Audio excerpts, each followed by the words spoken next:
Hello, I'm Susan Regan, host of Connecticut Valley Views, and my guest today is Joe Markley, who was a member of the Connecticut State Senate, representing the 16th State District from 2011 till 2019. He was the Republican nominee for Lieutenant Governor of Connecticut on the general election ticket with gubernatorial candidate Bob Stefanowski in 2018. Joe, it is indeed a pleasure to have you on as a guest because you always give our viewers some unvarnished aerial view of Connecticut's political scene. And speaking of that, our state's November general election for the Republicans did not look like a red wave. It was more like a Democratic tsunami.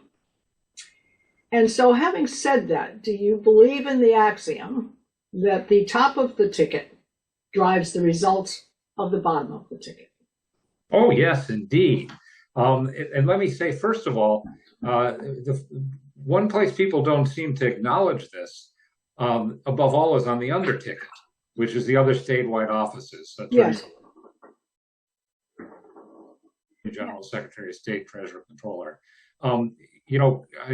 People, if some of those candidates run great aggressive campaigns, some of them barely go through the motions. I'm not talking about this one. I think all four of our candidates did their best this time. Sure. But what I found in looking back in past elections is it really makes very little difference. The strongest and most effective candidates might run 10 or 15,000 votes better at the best than the weakest candidate on the under ticket. And the only thing that changes that is if you're up against a very popular incumbent. Our attorney general candidates that ran against Dick Blumenthal, and he was always trailed. But basically, the under ticket performance is determined by the top of the ticket. And you're dreaming if you think that a gubernatorial candidate can get 43% and somebody can jump up from Secretary of State and still win. That's just a fact of life. And it certainly affects the ticket down ballot as well. I think that the poor performance that we had at the top of the ticket this week hurt us. I think it hurt George Logan when you have a race as close as his was. And it hurt in races like my friend Kim Fiorella's in Greenwich that lost by 100 votes or so. I think a stronger performance, if Stefanowski had done as well this time as he did 4 years ago, we probably would have picked up a few seats in the General Assembly. And I think George Logan, more to the point, George Logan would be a congressman, which would have been a tremendous accomplishment and a tremendous strength for the Republican Party. Well, that brings us to one of the questions that I had actually a little further down the line. George and Joanna Hayes were very close, and I think it was only yesterday in the evening where he finally conceded, and it was only a difference of 1,842 votes. Now, do you suspect any suspicious stuff going on there? Because I know he's not going to challenge it. He said he doesn't have the lawyers to do that. What do you think? And when it comes to her, do you think it's because she was so familiar to her constituency who was following her, or you're saying actually you think the top of the ticket is what may have shortened his ability to make that? Because he was so close, and he did an excellent campaign. He's a tremendous candidate. I sat next to him in the Senate for 4 years, and he's a wonderful man. He genuinely is a good person. And I won't say that he's a doctrinaire conservative, but I think he has good conservative instincts. I have a lot of confidence in George Logan. And he's a hard campaigner. I was very excited about him running. I actually, at one point, asked him to consider running for governor. I thought he would have been a strong candidate for it. And I really hope that he decides to stay active and be something of the face of the party. He can talk to people that average Republicans can't, including Spanish-speaking people, because his Spanish is very good. He's an excellent candidate. He has gone through a series of very, very tough elections. And I could easily understand if he said, I've got to step away from it. But I think that he ought to stay with it. And I think that he could be a spokesman for the party over the next few years. It's tough to beat an incumbent. The 5th district is one of the best districts for Republicans in Connecticut. I think the 5th and the 2nd are both about equally promising for Republicans, but they're still both Democratic districts. And Johanna Hayes may not have been a ball of fire as a congresswoman, but she's a likable enough person. I've met her, in the few minutes I've spent with her, I liked her well enough, and I think that it would be tough to beat her under any circumstances. With it proving to be a bad Republican here in Connecticut, it was doubly hard for George Logan. Money is always a problem too, and I know the National Party came in, but in the end, I don't know. My suspicion would be that Hayes had more funding behind her than George did. Yeah, I did meet George along the way, and you're right. I think he had the combination of experience in the political scene. He's a very intelligent man. He speaks very well, and I think that's very important. And he was very likable, very, very personable. I saw him on many occasions, and when he spoke to people, it looked like it was genuine. And I think you're right. I think he's got the energy actually to keep going. I think he will, because I think he probably even was invigorated by the fact that he did as well as he did against Joanna. So, I think it would have been nice to see him to see the underticket, if you will, that at least that one major win. But I think that's not the last we've heard of him. Not the last. It would have made all the difference in the world for the party if he had won. We would have had a beachfront, and we haven't had a federal officer for a long time. My first time around in the Senate in the 80s, we had 3 congressmen, and it was a tremendous help for a state legislator, both because he had an office to go to, but also you had a bigger professional campaign to relate to. And the congressman had an opportunity to help develop candidates. There were a lot of ways in which a congressman could be a help, and I'm sorry we didn't get it. Yeah, he would have been great representation from Connecticut. I think he would have made a lot of inroads in Washington. It would have been a sure marker. But having said that, as I said, I think we're going to see more of him, and I think we're going to see more of the other candidates, because really the underticket had some very, very capable people running. They were very dedicated to their campaigns. They all spoke well. And I think a unifying, let me go to this question. Yeah. When we talk about the Republican Party and the Democratic Party, the one thing we see, and it's often repeated on TV, is that you will see the very same message over and over in the media when they are backing the Democratic side. They will literally use the same script when they're talking, usually because they are attacking the Republicans. But the Republicans honestly had messages that were trying to respond to the public with regard to inflation and costs and school curriculums and crime in the streets. Those messages, but it didn't seem to have the unified message of a one party. And I think that's one of the things that we are missing. That's a big dynamic between the two parties. One is a constant message, unified message. The other one seems to have various ones, or it is displayed or it is utilized in some way that doesn't provide a cohesive winning team. You need a team that's together. And I would have liked to have seen that. I would have liked to have seen teamwork rather than each individual campaign, somehow or other tied together. So having said the weakness of the party, and Stacey, I give you, I can never resist responding to you, Susan. No, that's fine. There's sports and politics have a lot in common. There's a saying in football that if you have 2 quarterbacks, you have no quarterback. And in politics, I feel if you have 10 messages, you have no message. You have to be very clear and have a couple of themes that you stick with. And you have to decide what it is you're selling and who it is you're selling. And I think that the Stefanowski campaign kind of stumbled on that somewhat. And I also think that, we've run 2 gubernatorial candidates now 4 times, Tom Foley and Bob Stefanowski. Both of them businessmen, both of them intelligent men, but neither of them warm and fuzzy. And I think that you can't turn somebody into being warm and fuzzy. You've got to try to find another way to pitch them. And if somebody said to me, how do you sell Stefanowski? I'd say, hey, I'm a tough guy. I can make the hard decisions. I may not be, maybe you don't want to have a beer with me, but I'll make sure you can afford to have a beer. There's a different way to pitch it. And I don't think they found their footing on that. Yeah, I know that along the way, Bob Stefanowski said that he was feeling more comfortable with the public. I think he certainly spent enough money as did Lamont. I think it was one of the most expensive campaigns, or the two campaigns together that have been run.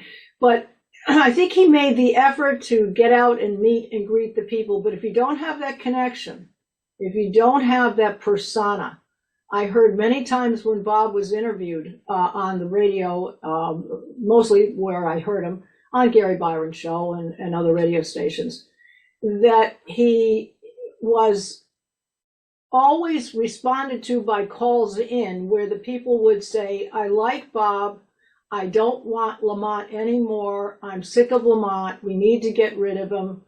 But the only thing I want to say about Bob, and then there would be a blank to fill in. And it would be various things. It would be, well, I tried to reach him through his website, or I wanted to volunteer and I didn't get a call back, and no one got back to me, or I tried to ask him a question at a meet and greet, and his answer wasn't quite complete. I mean, there was always a but. And I think he was trying to fight that image and that persona of not quite meeting everybody's needs. But well, we'll see. I don't know. Where do you think he goes from here? Do you think he might try again? Or, I mean, what's your guess? I can't imagine him wanting to go through another one of these statewide campaigns. And at a certain point, you've got to be honest about how good a candidate you are. You can learn in the course of a campaign, but like anything else, people have an innate ability. So some people can play the piano without even taking a lesson. Other people have no particular ability at it, but by effort, they can get reasonably good. But what you want is somebody that's a natural and have them get better. And you know, television, once upon a time, I don't know if they still talk about it, there used to be what was called the Q factor, which was just how well does someone come across? Why do they like Hilton Catterley, or why do they like Walter Cronkite, or whatever? And you can't teach that. You've got to find somebody that's got it. And George Logan has it. Well, I noticed that in reference to Lamont's press conference acceptance as remaining as governor, Stefanowski's commentary was, we've changed the course of Connecticut. Now, I didn't quite understand that. What do you think he meant by we've changed the course of Connecticut, since obviously the Republicans were so badly bashed, let's say? Yeah, I don't think it's a credible comment. I think it's the kind of thing you say on election night because you want to put a better spin on things. But I think we failed to change the course of Connecticut, frankly. Now, with regard to Themis, let's just drop back for a moment. Themis, I believe, or at least the way I perceived it, that Themis was asked to get off the stage, the gubernatorial stage, and run for the U.S. Senate. And of course, then she was endorsed by the GOP, the Republican Party. Do you think that, given the fact that now Levy put in a lot of work, Leora Levy I think she did a masterful job of going against a man who's been around for 37 years, Blumenthal. And I think we all knew that Blumenthal probably would win, but she put in a good job. Do you think that if Themis had won and she had been the one to go against Blumenthal, would she have had a better chance or not? No, I think Themis is a good candidate, a good campaigner. I think she comes across vividly, and she's got a certain energy level to her that I think is good. And I think she's a good, solid candidate. She's been through the process, but I don't think that she's so much better than Leora or even than Bob that she could have pulled it off just on sheer force of personality. I do think Leora has tremendous potential as a candidate. I think she made great strides. And I think she could still be better. And I would say Leora is somebody else who also incidentally speaks Spanish, who I hope stays active in the Republican politics. I think we need her. I think that many of these candidates are going to take a deep breath and determine where they're going to go, where they will go from there. Yes. The one thing that I admired about her is when they had the debate, she kind of, she was stumbling in the first debate that she had. But after that, she picked up speed. She was very confident. She appeared to be knowledgeable, very knowledgeable. She was very prepared as she went along. So I think she really gave it her best shot. And I certainly hope that she stays, that we see her and she remains in the political scene. And given her energy, which she was very dedicated to it, I can't imagine that she's going to pull back and disappear. Themis, obviously, for the time being, has gone somewhat underground, if you will. All right. Now, given the way this all turned out, have you ever given any thought to the fact that perhaps in this state we should get rid of the convention? And as a matter process, and that might draw more candidates? Because honestly, candidates, if they feel they have to go through that first judgment, and then before they even get to the people who are the ones who are actually paying the ticket for everything, get to have a choice. Do you think that's a possibility? Would it ever be considered? It's not up to the Republican Party on its own volition. Of course, no, it would have to be. Yes, it would have. Yes, and I liked the convention, and frankly, I think one of the things we saw in this last election is that primary voters don't necessarily pick the strongest general election candidates. I'm not so much talking about Leora in this case as I am about Blake Masters in Arizona or Dr. Oz in Pennsylvania. Places where if they had run the kind of standard Republican politician, I think they would have won those seats perhaps easily. And instead, they picked people that appealed to the base, and let's say that appealed to Donald Trump, and they weren't good candidates in the general election. The smoke-filled rooms would never have nominated Dr. Oz. And there's something to be said for the decision to be made by the political insiders. But the convention has become irrelevant in part because you can petition and go around it as Stefanowski did 4 years ago. And for anybody who was thinking of running that didn't have automatically 15% of the delegates, I would say don't even go through the convention. Go out and get the signatures from the word go, which is what Stefanowski did 4 years ago, and David Stemmerman did as well. And people said, oh my goodness, if you don't go through the convention, people won't support you. There's 1,500 people in the state that care about the convention. And the rest of the Republicans in the state don't even know what it's all about or how it happens. Getting the endorsement of the convention really doesn't count in the primary. It's an indication that you've got support and you've got organization. Well, so that leads me to, it's a good segue to my next question, which basically, do you think that the leadership of the GOP or State Central, given the outcome of the elections, where do they go from here? Because it looks like, again, the messaging may have been wrong, although I know they don't direct. They're not the captain of the ship of Bob Stefanowski's campaign.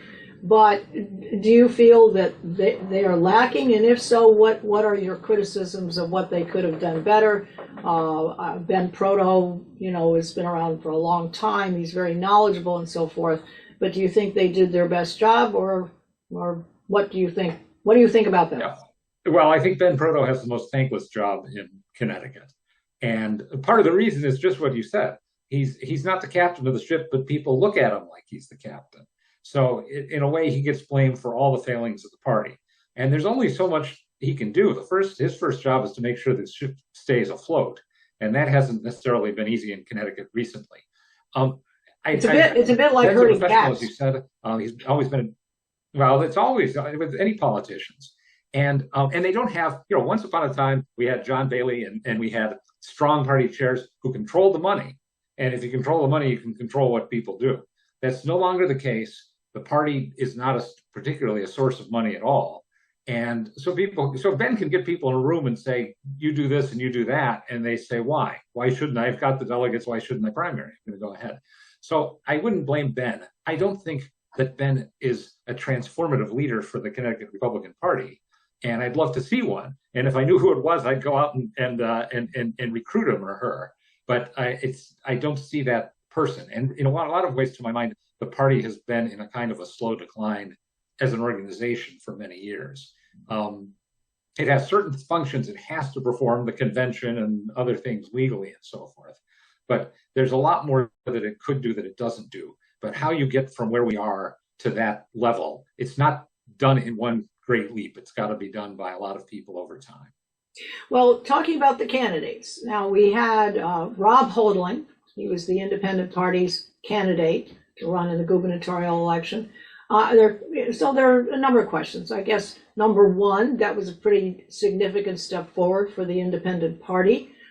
He appeared to be likable. The one thing from my observation is that his campaign, although short on money, short on name recognition, and certainly short on getting up to speed, but I didn't hear any serious criticism from him. And I know that Bob Stefanowski spent a significant amount of money trying to keep him off the ballot. I did not find that an attractive move. I think that when it comes to the people having a choice, that, I wouldn't even know why you would spend your money. The man wanted to run. He did run. He certainly is very personable. What are your comments with regard to that? Well, Bob Stefanowski tried very hard to get that independent line. He had it 4 years ago. And it would be useful in a close election. It wouldn't have made any difference with this election. I understand the independent party is a slippery operation. I can understand why he was frustrated with them. So I'm not entirely unsympathetic to his efforts, although at a certain point you have to cut your losses.